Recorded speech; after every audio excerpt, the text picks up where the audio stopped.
นักเรียนมาอนามัยอยู่แคมทางเขาสวรรค์ได้อันนี้รัก35เขาสวรรค์เก็บลูกเก็บพาสะเพิ่นอันนะโอ้เก็บนะแม่ลูกเก็บนะแม่ปลาตัวแนมเห็นกล้องผัดหัวจนว่าแขวโวอันนั้นเห็นบัด32เหล่มเก็บลูกเก็บแล้วก็แล้วฮะ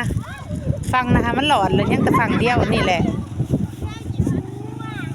เก็บไปไว้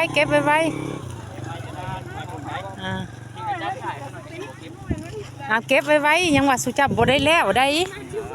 เบิ่งหาไม้ก่อนอย่าเฝ้าเมื่อได้นางยังบ่ได้เมื่อได้ลูกคำมันบ่แป้นแล้วบ่ได้เมื่อคำมันบ่แป้นเลยได้กลับมาคือเก่าสูงสู่เลยเห็ดแล้วก็แล้ว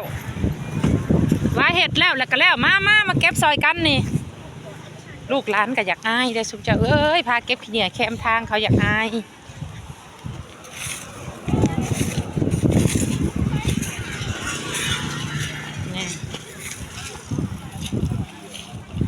ปูเห็ดกับเห็ดไปลูกหลานข่อยกระเด